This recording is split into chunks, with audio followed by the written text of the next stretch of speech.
Pues Francisco Javier Gutiérrez, muchísimas gracias por atenderme. Gracias a ti. Director de 3 días, que vuelve a estar de actualidad ahora gracias a esa restauración que se está haciendo en el marco del próximo festival de Austin. Lo primero, ¿qué tal estás? Muy bien, muy bien. Bueno, cansado. Me he tirado todo el verano un poco liado con la restauración, pero bueno, muy contento, ¿no? Como dices, de volver a sacarla, ¿no? Que, claro, coincide esta restauración con el 20 aniversario del festival, entonces me gustaría saber un poco, para situar a la gente, cómo surge esta iniciativa de restauración de la peli. Bueno, pues ha sido un poco a raíz fíjate, de la espera. La espera que ha funcionado muy bien allí, el boca a boca y tal, en Estados Unidos, ha salido, estuvo este año participando en los Oscar y tal, como salió por aquí y tal. Y a raíz de ahí, pues ya toda la distribución sacaron una versión coleccionista que ha salido ahora, salió pues para Navidades, cosas así, primeros de año ha salido.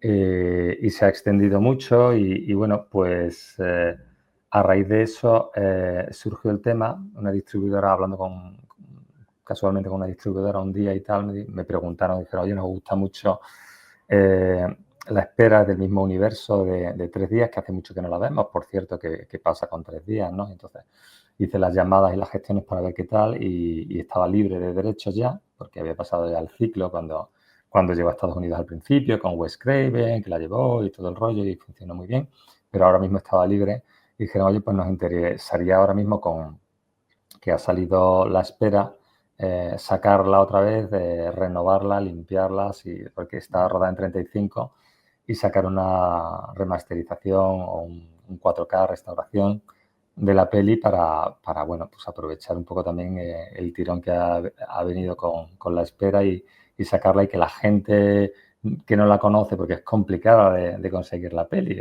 no es fácil. Los Blu-rays que salieron y tal ya son difíciles de encontrar, ¿no? Ya es complicado. En España peor todavía. En Estados Unidos todavía puedes encontrarlo. Te vas a Amiga, a un sitio de estos y la encuentras, pero en España peor. Y bueno, pues dijeron, oye, nos interesaría mucho sacarla y lanzarla otra vez para que se vuelva a hablar de la peli, se conozca y se conecte un poco con el universo de la espera y tal. Y a raíz de eso, pues ha salido un poco todo. Va a empezar a lanzarse ahora en Estados Unidos con el Festival de Austin, donde tendrá su World Premiere, ¿no? Y luego tiene una serie de festivales a los que va a ir internacionales, que todavía están por confirmar. Se está hablando con varios, a ver dónde será la Premiere europea también. Y bueno, es un poco el rescate del universo original, ¿no? De 3 días. Y bueno, ha sido así. Y luego no solo queda en Estados Unidos, también el plan de proyección, ya están hablando con Reino Unido y Francia, que están interesados. O sea, va a ser un poco sacarla otra vez pues como nueva, ¿no? Y ese proceso de restauración, ¿en qué consiste? Porque entiendo que estás involucrado directamente en ese proceso. Sí, sí, sí, sí, sí. Me gusta estar en todo momento.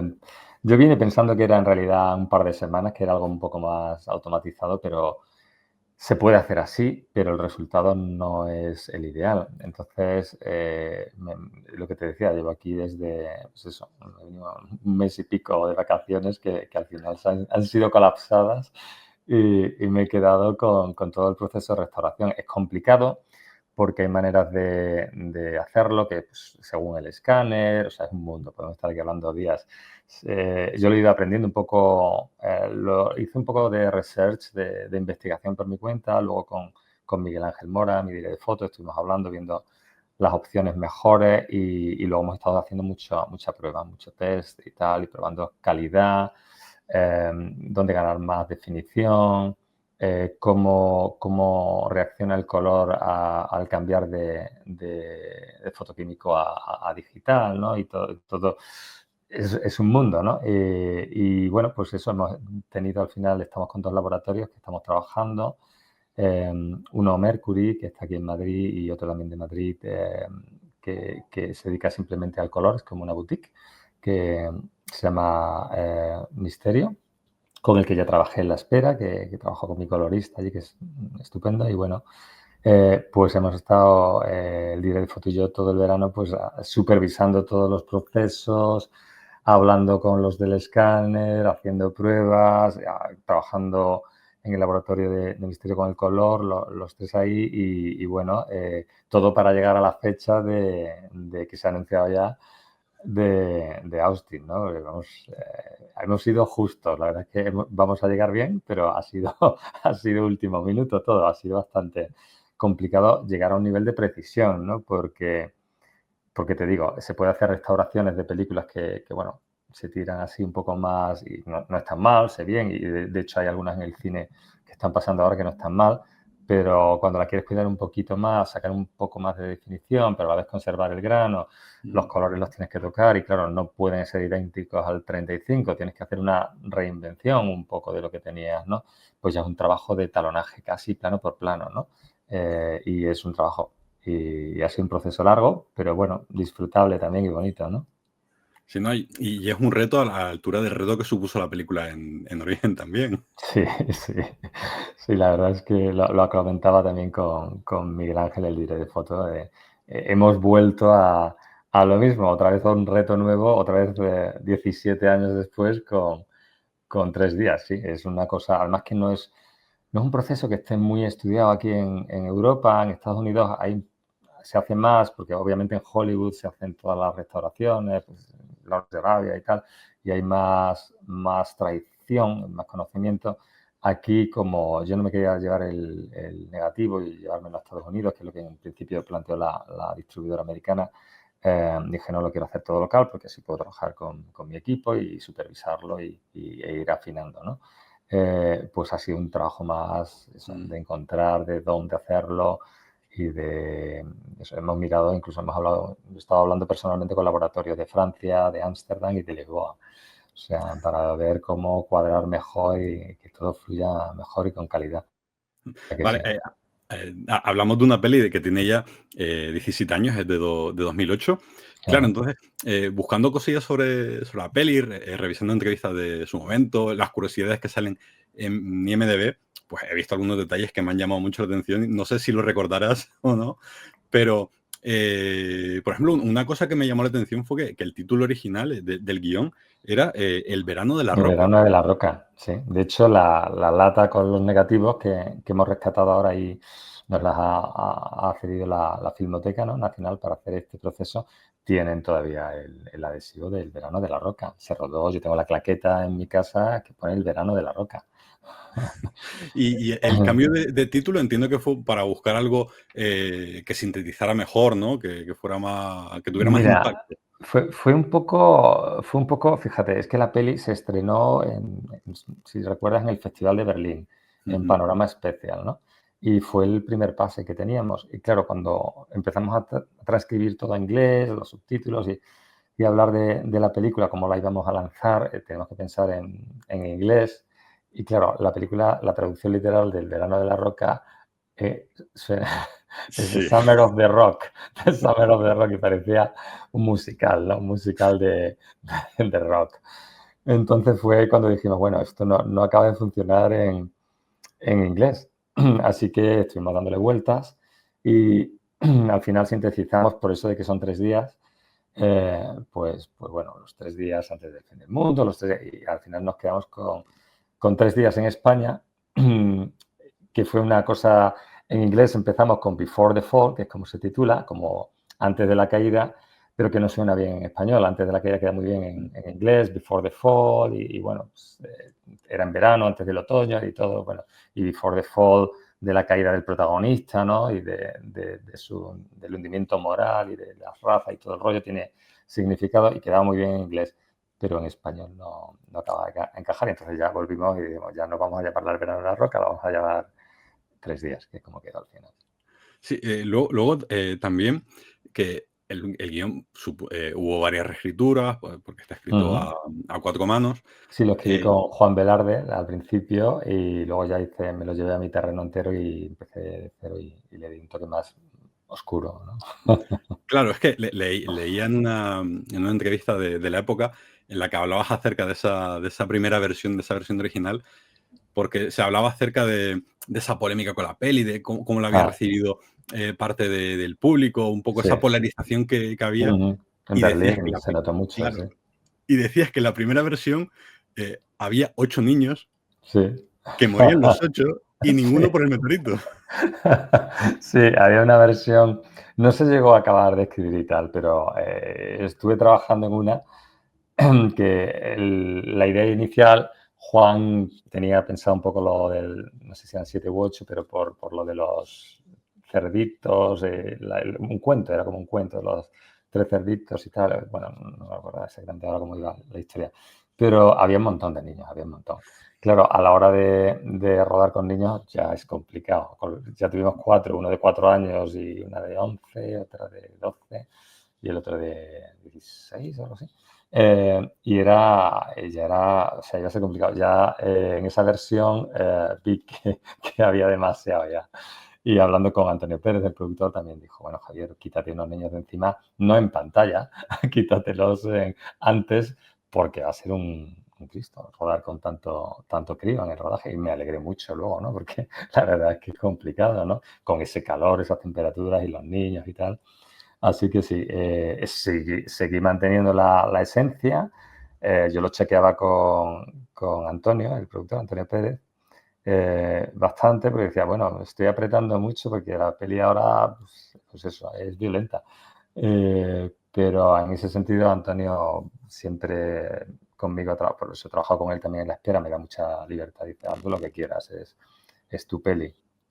Y dije, bueno, pues si hay una peli en la que puedo apretar en esta situación es en esta, que al final encima voy a acabar. Porque había una versión en la que no acababa, pero cuando yo llegué dije, no, no, o sea, lo vi y dije, no, o sea, es oscura, tiene un punto de esperanza en el ser humano, pero es una peli oscura y acaba, no acaba con el mundo y con todo, ¿no? O sea, que En ese sentido, me resulta muy llamativo, volviendo a esta polémica que hubo en Origen, por cómo retratabas esa violencia y por ver a una niña directamente colgada. sí, Pe- sí. pero a lo que voy, si lo hubieras rodado ahora, no creo que hubiera causado tanto revuelo, porque hemos Mm. un poco como desacralizado la violencia. Sí, sí, lo estaba hablando ahora precisamente en un test que hemos hecho en el cine, por cosas técnicas y tal, para verlo. Lo hablaba con el equipo del cine y dice, fíjate ahora en los niveles que tenemos con Terrifier, la gente no se la toma tan mal. O sea, se ve una peli, pues sí, contundente, pero claro, en aquella época y encima un festival como Berlín, piensa que era un festival, pues, un festival, ya sabes cómo es Berlín, así de autor, más social y más y todo el rollo este, pues mucha gente fue al pase pensando que era una peli española de corte social, dramático, con una familia, ¿no? Y claro, Todo eso lo tiene. claro, lo tiene. Pero a medida que va avanzando la peli, fue muy interesante estar en la sala y ir viendo a la gente cómo reaccionaba. Y sabes que hay dos momentos clave. Hay uno en que hay un disparo a una chica, que ahí hubo ya gente que se salió sin ver el resultado, que en realidad no era tan terrible. Pero luego ya hubo la siguiente chica y sí, ahí la gente y yo tampoco me lo esperaba, la verdad, porque yo cuando hice la película no pensaba en plan, yo veía como coherente. Lo que pasa es que no quería endulzar a Eduard Fernández. Digo, si ese es un tío que se supone que se cargaba niños en el pueblo, no va a ser ahora de repente que se van a salvar todos, que por lógica sería un guión edulcorado hollywoodiense, ¿no? Lo que un estudio me obligaría a hacer, ¿no? Pero dije, bueno, no, es que no, tenemos que ser consecuentes. Y el personaje de Audubon es oscuro y es enfermo y bueno, y llega donde no se atrevían a llegar muchos. Y por eso la peli, pues yo creo que eso, pues en Berlín no se la esperaban y salió, pues, me acuerdo al final después de la proyección en el estreno allí, pues eso, había gente levantada aplaudiendo y otra gente silbando enfadada. Hablaba yo con Víctor Clavijo y me decía, Víctor, Javier, ¿qué hacemos? ¿Salimos a saludar o no salimos? Digo, claro, Víctor, hay que salir porque la mitad está de pie aplaudiendo. O sea, polarizó un poco y bueno, pasó al principio. Me acuerdo que la primera crítica, pues lo típico que, claro, al día siguiente te levantas y ves la crítica y hubo una crítica muy dura diciendo que era una película con mal gusto y tal y que no tenía posibilidades de existir fuera de un circuito local en España y tal. Y luego se ha atacado bastante. Y luego la crítica recuerdo que era el Daily Telegraph, diciendo que era una película conmovedora y que no era como Deep Impact y todo eso, ¿no? Que era una película realista y tal, y fue una crítica muy buena, y entonces a partir de ella empezamos a tener, la verdad es que era una situación de que no sabes por dónde vas a salir, ¿no? En un festival de este tipo, dices, Dios mío, ahora todo el mundo polarizado aquí puede ir para un lado o para otro, ¿no? Pero funcionó muy bien y luego el boca a boca fue bueno y la gente ya, pues, se metió y la disfrutó como lo que es, ¿no? La peli. Y luego era una película que siempre estuvo viva en el sentido de que había ese pequeño margen de improvisación porque la escena ese clímax final, esa escena en la cementera, se escribió Sí, durante el sí, rodaje. sí, sí. Esa tuve que hacer una reescritura durante el rodaje porque tuvimos el presupuesto muy, muy apretado y hubo una parte de financiación que no acababa de salir y vi que iba a quedar mal. Lo que teníamos planificado y tal, que requería una construcción y tal, no íbamos a poder llegar. Y hablándolo con Antonio, había visto una fábrica donde tenía la productora en ese momento, era un polígono industrial y estaba como ya no está ahí, pero estaba con pared prácticamente como una fábrica. Y yo el primer día, como me gusta el rollo industrial, ya le eché el ojo. Y me metí dentro, di una vuelta y dije, qué interesante. Y cuando la cosa se estaba torciendo ya, pues ya un mes rodado, cosas así, y teníamos que acabar la peli ya, y veía que no iba a quedar bien porque no teníamos el presupuesto para hacer lo que tenía, la visión que tenía y tal, dije, bueno, puedo situarlo en la fábrica de al lado. Y, A y- nivel de financiación fue maravilloso, claro, para la productora y todo el mundo encantado. Y y claro, y luego a nivel ya estético y narrativo, funciona muy bien porque, mm, primero, ya la propia película ya te ha situado que hay una cementera cerca y que es sí, importante para. lo incorporé en el guión, en los planos que tenía que hacer y sí, sí, y ya está un poco orgánico, ya no se nota.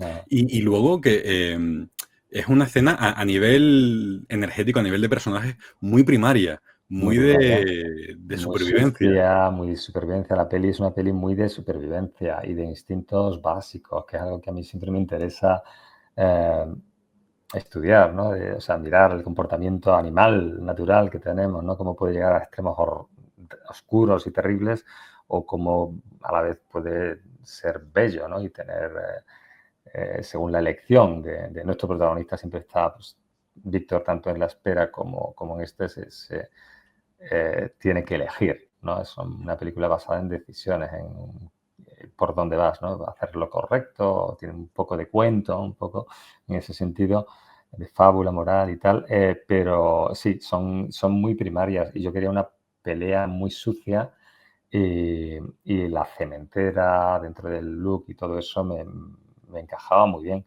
La otra versión que tenía una parte también muy así, tenía una parte muy bestia, pero aquí lo logré encajar de una manera que no he hecho en falta nada. Logré encontrar el punto de. Cementera tenía esa especie de pasarela en lo alto que necesitaba para una secuencia y tal que quería hacer en el otro sitio que teníamos que construir y por ahí lo ubiqué todo en el hueco del ascensor. El protagonista tenía vértigo y tal, luego la cementera en la parte de arriba, la caída del fragmento primero del meteorito que transcurre mientras la pelea y todo es muy visceral, muy sucio de hecho, aunque tenemos un equipo de especialistas, después de ensayar con los especialistas, me acuerdo que dije, no, tienen que hacerla Víctor y Eduard. Tienen que mancharse las manos. Y la hicieron muy visceral, la hicieron muy sucia, se hicieron daño.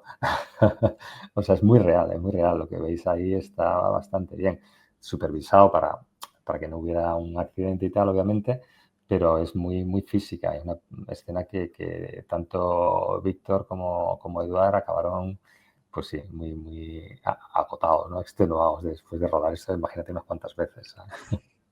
Que es muy interesante la presentación del personaje de Eduard, aparte de que tardamos en verle, Mm, de la cara y de cuerpo entero, esas 2, 10 primeras apariciones son las manos, los zapatos, es decir, que sí, vas muy al detalle y a ese elemento muy de eso, de tocar, muy de convertir en objeto casi, en una amenaza invisible, aparte de la sí, que... sí. Es un poco eso, la amenaza que va llegando un poco al pueblo del pasado, conectado con el pasado del protagonista y tal, y que no le pones cara hasta que le pones cara y te siembra esa sensación de duda también que tiene el propio Víctor cuando se lo encuentra con el coche fuera diciendo quién es este. Tú como espectador también sientes un poco la desorientación de diciendo es este probablemente el que hemos visto pero que no hemos visto, ¿no? O sea, tiene un poco esa ambigüedad y la peli arrastra esa ambigüedad, ese mal rollo que va creando también porque el hecho de no verle también genera un morbo de alguna manera, la secuencia del caramelo, no sé si te acuerdas, con la niña, Sí. que solamente es la mano, cómo la mueve Edward y tal. ¿Sabes? ¿Qué película recordé con esa? La de Conner, la escena de Ah, Steve Buscemi en la piscina con la niña. sí, sí, sí, Tenía claro, ese claro. punto de mal rollo. Tiene un punto de mal rollo, exacto, pues eso, este enfermo con una cría, la pobre con la muñeca, ¿no? Intentando seducirla. Como la chica parece que se libra en ese momento porque no coge el caramelo, una chica Ujú. entrenada, lista, que no, y que luego en la peli, para más mal rollo, ves que la muñeca de la niña está en la parte del maletero del coche. O sea que la niña no se libró. Son cosas de hilar fino que cuando la ve, hay gente que a lo mejor en la primera no se acaba de dar cuenta y tal, pero tienen muchos detalles, que es algo que me gusta hacer siempre, y mucha simbología y cositas que vas atando a lo largo de la peli, ¿no? Y que luego, pues eso, te van generando ese mal rollo muy sutilmente, sin decir nada, ¿no? Sí, o esos cuervos al principio cuando los espanta Víctor. El cuero Esa del esa principio. fatalidad que está ahí Exacto, presente. llegando, esa fatalidad de que va a llegar, ¿no? De lo que le espera en los últimos días de su vida, ¿no? Mm. Luego, se menciona mucho siempre que tiene ese aroma de western, de cine del oeste, pero ah, por cómo está contada a nivel visual, con esos planos detalles que hemos comentado, esos silencios, esos primeros planos, para mí se asemeja más a la estética del spaghetti western, Sí, más europeo sí, es más también europeo. Es un que al, western más europeo. academicismo. Sí, Exactamente. sí. Yo es verdad que de pequeño también crecí vi mucho Hitchcock, que era lo que a mi madre le encantaba, y vi mucho Spaghetti Western, de Sergio Leone y tal. Y claro, yo creo que de alguna manera el gusto por los detalles, por las tal, es algo que lo tengo inherente desde los cortos, que cuando empecé. Y claro, aquí en este Secarral, en este ambiente tan a la vez andaluz, medio manchego también, porque mi madre es manchega y yo me crié entre Andalucía y La Mancha, ¿no? Eh, Tiene esa los americanos lo ven muy western, claro, porque para ellos la referencia es rápidamente western, pero tiene un rollo de un western brutal, es verdad que tiene un punto brutal, como dicen allí, de grupo salvaje y tal, pero yo lo vería más, pues eso, más un Sergio Leone, más europeo, más el silencio, la mosca, ¿sabes? El saborear ese suspense, esa mirada, ¿no? Y es un poco así, y es algo que de alguna manera, por los paisajes que tenemos allí en el sur y tal, y el calor que tenemos, pues encaja perfectamente, ¿no? Sin intentar emular un western, es algo que es innato, ¿no? Dentro de la propia, del pequeño universo este, ¿no? De estas dos pelis. No, y sobre todo por el perfil de personajes también que se acercan más Mm, a la forma que concebimos en Europa y en España el género. Ese Víctor Clavijo que me parece muy interesante, que es un personaje que desde el principio está muy sobrepasado por la ujú. situación. No es un tipo, no es tanto un tipo que esté desesperado como quizá un poco más en la espera, sino que es un tipo que Sí, realmente no sabe cómo actuar, porque sí, encima ha perdido el referente, que es esa madre coraje, Ajá. esa grandísima Mariana Cordero, Impresionante, Mariana, impresionante en la peli, sí. que hacen una dupla que se complementan muy bien esos dos personajes. Sí, sí, el momento clave, muy Hitchcock, de cargarte a uno de los personajes claves en mitad de la peli, y de repente te da un golpe. Dices, un momento, ¿y ahora qué pasa? Y Víctor está diciendo, ¿y ahora qué hago yo con estos 4 chavales? ¿Ahora qué hago? Les cuento lo que está pasando, no les cuento? Y es muy interesante esa evolución, ¿no? De este personaje que es un antihéroe totalmente, que lo ha dado todo por perdido y que tiene ese cinismo, ¿no? Desde el principio de la peli, como cuando pierde su referente de su madre, ves cómo reacciona y cómo de alguna manera acaba adoptando un poco la idea de la madre de proteger la inocencia, ¿no? Aunque sea el fin del mundo, aunque sea todo. Y en ese pequeño viaje de esos últimos días es cuando, pues bueno, se consigue ese reencuentro con, pues eso, el perdón de este personaje, que es muy, muy, muy de western también, los planos finales del mirando al horizonte, como que de repente es un poco así, ¿no? Que ahí, creo que para esa evolución de Víctor y para que haga ese cambio de chip, para mí resulta clave el personaje de Nico, el niño pequeño, El niño, porque sí. es con el que realmente, porque a los otros niños les trata casi a patadas, pero Sí, con él siempre hay un punto de decir, qué punto. cabrones, es Sí. decir, venga, va.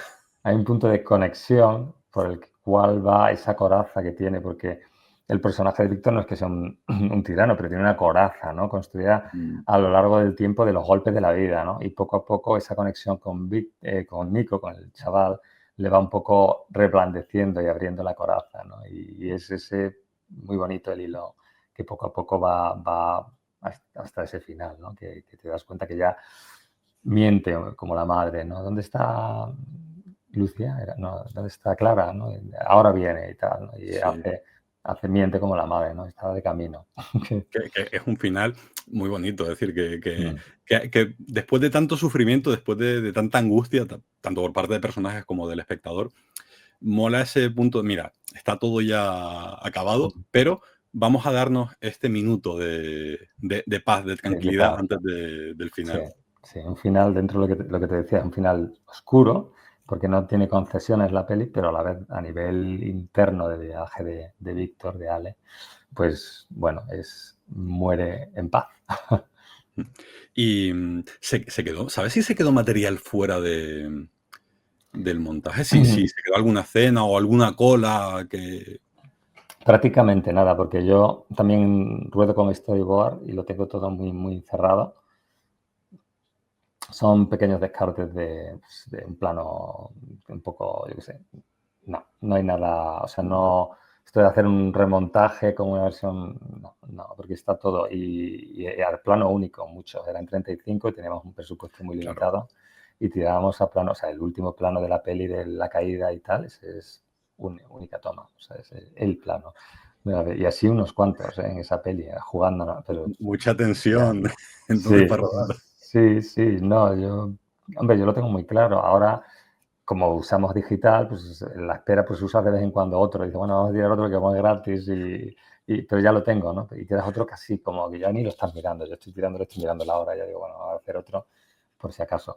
Pero sí, me acuerdo que en 3 días íbamos muy al filo, íbamos muy justos de tiempo también, como siempre, y estaba todo muy planificado y el montaje lo tengo en la cabeza del día uno y existe siempre un riesgo de equivocarme, pero intento, no me cubro mucho, la verdad es que cuando digo el montaje digo, cómo la haya cagado en el rodaje, a ver qué hacemos, pero por lo general funciona. A mí me quedan solo un par de preguntitas. La primera, ¿en qué quedó aquella intención de remake que estaba liderando Wes Mm, Craven? sí, es verdad. Porque se estuvo hablando en su momento, pero... Sí, sí. Bueno, Wes es que vio la película en Estados Unidos en una proyección y me llamó. De hecho, me llamó al principio porque le gustó mucho la peli y dijo, bueno, quiero hacer un remake y comprar los derechos. Entonces empezaron unas conversaciones con la productora española, ¿no? Yo, por otra parte, empecé a trabajar con Wes en un proyecto con él. Yo iba a hacer para él el remake, no sé si te acuerdas del Sótano del Miedo, mm, de esta de los 80, así que también tenía niños y tal, y un rollo así un poco bestia, pero el niño. Pero Y vio ahí que igual tenías sí, mano. dijo, yo creo que Javier puede ahí meter. Y empecé a trabajar yo en eso y bueno, lo del remake fue adelante, iba adelante, lo que pasa es que, pues, la negociación, se prolongó demasiado a mi gusto, yo creo que tenía que haber cerrado antes y tal, pero el principal problema fue que, no sé si te acuerdas que en aquella época, Waze tenía que renovar con Universal un contrato, cosas ya muy, muy técnicas, y no lo renovó porque, bueno, y tuvo una película que se llama My Soul to Take en aquella época, que no sé si te acuerdas, es de las pocas conocidas de Wes, que no Eh, funcionó a lo mejor sí, demasiado en Almas taquilla. condenadas o algo así se llamó aquí, creo. Puede ser, es que no me acuerdo el título en Sí, español, yo no recuerdo porque estaba allí y, pues Universal, que era con lo que se supone que teníamos que hacer la peli y tal, se quedó como en el aire. Universal decía, no sabemos si hacerla porque la última película no ha dado tanto dinero, meternos con Wes en esto ahora. Y entonces eh, lo que acabó surgiendo de todo esto fue Scream 4. ¿Sabes? Porque era como más seguro que tomarse el riesgo del remake por parte del estudio, no de Wes. Wes estaba para adelante y quería hacer no una, sino tres de Before the Fall, de 3 días, ¿sabes? Y la cosa quedó un poco ahí por eso. Pero luego encima, pues ya, pues claro, ya Wes ya lo perdimos, se nos fue el pobre y ya quedó todo ahí, pero Wes estaba determinado y vino a todas las presentaciones en Los Ángeles, él y su familia y su hijo, con el que hablo todavía mucho y tal, apoyando la peli siempre, porque él estaba decidido a hacerla, ¿no? Le había gustado, decía, no sé, que era el proyecto que le apetecía y me dio mucha pena a nivel personal, claro, no poder llegar adelante y que tampoco pudiéramos acabar la del sótano del miedo, pero bueno, muy bien, con Wes fue maravilloso todo y imagínate además estar en su casa que te metías en el wifi y la red le decía, Wes, ¿cuál es el wifi? Dicen, lo vas a reconocer y miras en las redes y ves Elm Street. Y dice, vale, yo sé cuál es la red.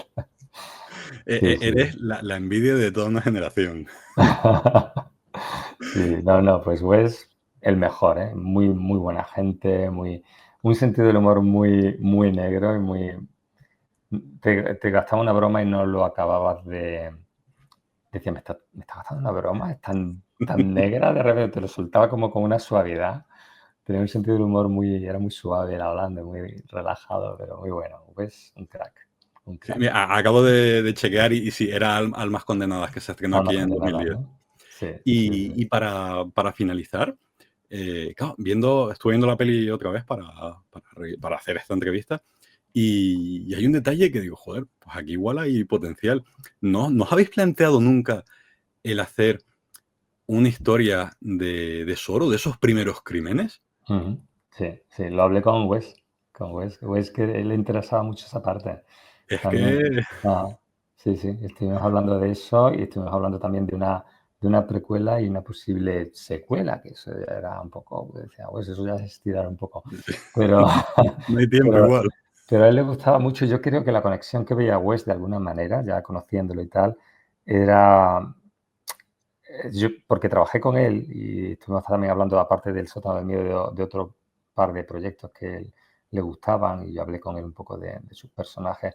Él, si te das cuenta, en todas las películas suyas hay una cierto contraste entre el cruel, ¿no? Que es el asesino, el de la máscara o Freddy Krueger, y la pureza que al final son los niños a Mm. los que mataba. O sea, en Scream son estos chavales, las chicas son como muy políticamente correctas, no son como las de Euforia, ¿no? Siempre era muy así, que yo tendía a hacerlo más Euforia. Me acuerdo que hablando con Wes, yo es que quiero hacer, y decía, no, con Wes es todo lo contrario, Javier. Y yo creo que él, en Elm Street, por ejemplo, veía un poco la raíz del personaje de Soro, de Víctor, o Sí. sea, de Eduard Fernández, de este personaje que iba eh, con la diferencia de que, bueno, aquí los padres lo pillaron, en vez de pillarlo en una cementera fue el hijo, bueno, y al final lo rodearon. Un poco esa similitud con Freddy Krueger. Hombre, y la diferencia que aquí lo llevan a la justicia y Wes lo, lo lleva a Claro, una caldera. igual lo queman. Aquí yo no me pasé, aquí ahí fue ilegal.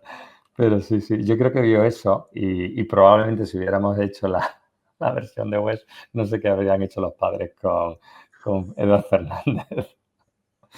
Pero claro, es que pensando, digo, joder, es que aquí daría para un thriller de estos criminal, asesino en serie, Sí, muy, muy guay, incluso en la línea de pelis como Seven y tal, y sobre todo sí, con el punto ese rural además, porque seguimos muy bien. en un pueblo indeterminado de la zona sur de España que le daría también ese toque diferencial Sí, respecto a este tipo de thriller que igual sí. podemos tener en mente. Sí, no, pues esa era una de las has dado totalmente en la diana, porque es lo que estábamos hablando allí en Estados Unidos de una vez que hagamos esta, hacer la anterior y tal. Y sí, y es una cosa que aquí como en España no, no funciona muy bien en taquilla. ¿Sabes? Pero No se bueno, podían plantear, ¿no? Pero han nunca se sabe. pasado... Exactamente, es lo que te iba a Ahora, decir, que a lo mejor ahora, con toda la revuelta de la espera y 3 días se abren caminos, ¿no? Ojalá, eh, porque a mí me parecen, pues igual que la espera, que hay un cierto punto también por investigar con la historia de Pedro Casablanca en la espera y tal, ujú. que a mí me apetecía mucho también y a mí me quedé con muchas ganas de cosas en 3 días, ¿no? Ahora poco a Pero poco, claro, no, sí, que creo que es una de las claves también de tus pelis, que hay un mundo muy rico, hay un mundo muy grande detrás de los personajes que invita a pensar, joder, pues aquí, ¿cómo sería esa primera cacería del personaje de Eduard o el personaje de Pedro? ¿Cómo fue la familia justo anterior que exacto. ve Víctor las No, fotos ahí? claro, ¿cómo fue la evolución de Pedro hasta llegar a ese punto en el que él era el tótem de esta gente y ya era el demonio personificado, ¿no? ¿Cómo fue su llegada? Todo eso era algo que lo tengo todavía, porque esa es más reciente, lo tengo todavía en la cabeza y bueno, y quiero completar un poco esta especie de trilogía rural con una tercera, así que a ver por dónde tiro. Tengo una versión por ahí, pero bueno, la iremos viendo. Esperemos que no te cueste tanto sacarla. Sí, ¿verdad? Es que es un parto, es un parto. Y además yo intento siempre ser un poco fiel a mis principios, de hacer una película que tenga coherencia con la otra y tal. Y es muy complicado, es muy complicado. La espera, financiarla fue una proeza de aquí pues, otra vez, de Antonio Pérez y de Nostromo, que vino al rescate a ayudarnos para acabarla, porque la hicimos sin subvención, y sí, como sale al principio de la película. La Y claro que hicimos sin ningún tipo de ayuda y fue una peli muy, muy dura, muy independiente, pero bueno, también fue bonita, ¿no? Y con mucha libertad, pude hacer un poco lo que quise. Pero sí, ojalá no cueste tanto, ¿no? Ojalá haya un momento en el que digan, bueno, venga, vamos a explorar este mundo, ¿no? Y podamos hacerla más rápido, por Dios. Y si no, vamos a tener otra con Víctor, ya ha dicho Víctor, ya hasta dentro de 20 años no me hables, Víctor, para la siguiente. sobre todo porque, claro, ¿qué día te costó? La espera, el rodaje fue la mitad de tiempo. Como cueste más, Claro, no, es que peor, o sea, peores circunstancias que la espera que no podemos tener. O sea, la de 3 días la estaba viendo otra vez ahora, claro, la he estado viendo unas cuantas veces, viéndola comparándola, digo, es una superproducción comparada con la espera. Vamos para atrás, en vez de ir a más, va en España para atrás, en Estados Unidos, bien. Lo que pasa es que no quiero, intento no intoxicarme y no venderme demasiado para hacer una peli un poco absurda americana de esta. Que bueno, es necesario hacerlo, ¿no? De vez en cuando, pero, pero sí. pues Javier, muchísimas gracias. Ahora toca disfrutar de esta segunda vida de Tres Días. Esperemos que sirva para reivindicar la peli y que haya más gente que, sobre todo, como siempre mola tanto he descubierto esta película hace X años, pues que igual que haya movimiento, que la gente la descubra y la redescubra. Sí, yo tengo fe, espero que ahora con lo que se está organizando fuera en Estados Unidos, Reino Unido y tal, va a pasar un poco como pasó con La Espera, que a raíz de eso pues ya salió aquí en Blu-ray, en streaming, con Filming, que ahora se extendió a Prime y tal, y bueno, que le dé un poco para la gente que no la conoce, porque hay mucha gente que la conoce de oídas, pero no la llegó a ver, o es difícil de encontrar, en plataformas ha pasado fugazmente. Estuvo bien en Netflix durante una temporada, pero pues eso, que la pueda rescatar y la pueda disfrutar, ¿no? Y los Claro, nostálgicos que la vuelvan a ver con un lavado de cara, ¿no? Que va a tener interesante, además. por ejemplo, yo la descubrí en DVD. Claro, claro, en DVD, que es cuando, sí, sí, cuando todavía había DVDs players, ¿no? O sea, Sí, la gente los tenía. Ahora somos pocos, yo tengo, ¿no? En Estados Unidos la gente es un mercado, pero aquí en España no lo sé, todavía supongo que hay, porque está Divisa, que sacó el Blu-ray este estupendo mm, de la espera y tal. Supongo que hay gente que todavía le gusta el formato físico, que es muy bonito. Y esta versión, que espero salga también aquí, igual que va a salir ahora en Navidades en Blu-ray en Estados Unidos, salga aquí ojalá, pues eso, Divisa o alguno de los con los que hemos trabajado que la saque para pues la gente que tenga las dos y pueda tener ya un poco del universo rural este, ¿no? ojalá. Pues lo dicho, Javier, muchísimas gracias y mucha suerte. Venga, muchas gracias a ti, Dani.